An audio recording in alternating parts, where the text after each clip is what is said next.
Hello, my name is Jimmy Johnson, and I'm with the Charles City County Fire Department. Every year, thousands of people die in residential house fires.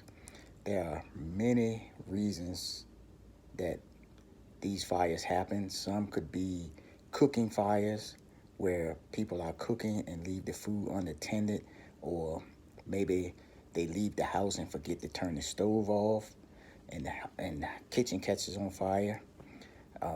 There's reasons like when people are using heating appliances like space heaters.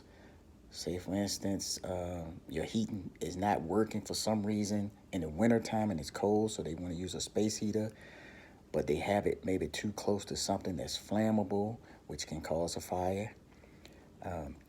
Another reason could be an electrical. It could be as something as simple as lightning hitting the home and causing a fire.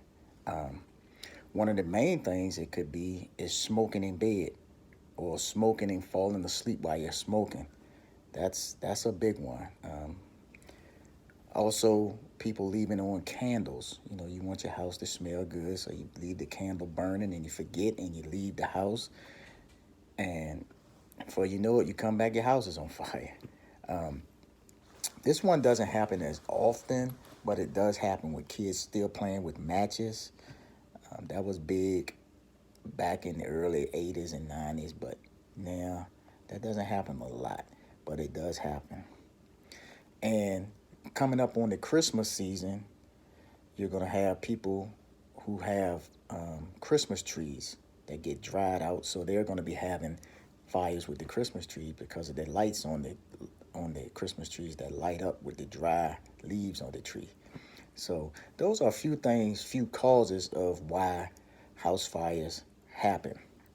But one of the big things is, why do people die in the house fires? The biggest thing is people don't know how to get out of their homes. As humans, we always try to come and go in the same place. We do it when we go to a store, to a restaurant. We come in the front door, we leave out the front door. Very seldom do you go somewhere in the front door and leave out the back door.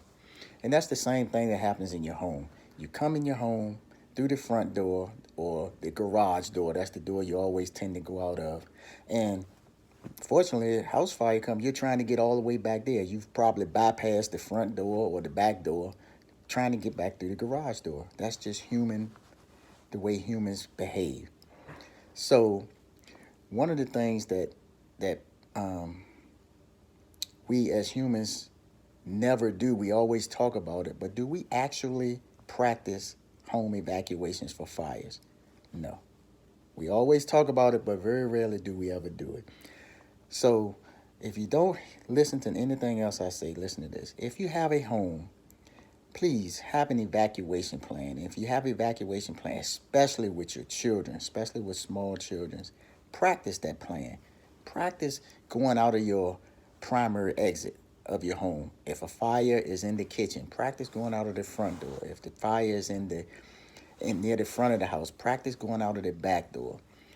If you don't know where the fire is, practice your first place you would go out is blocked and figuring out another way to get out of.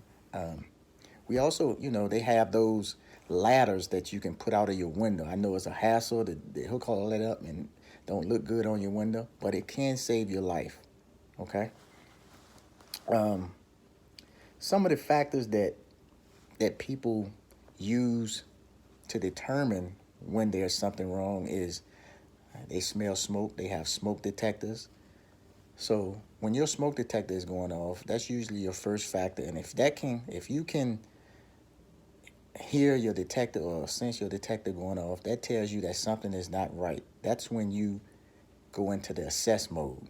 Once you assess what is wrong with it, then you think, what's the risk factor if I go this way, if I go that way?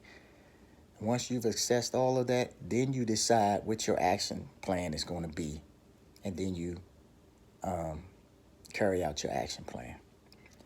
So that's my spiel for today. Thank you and have a good day.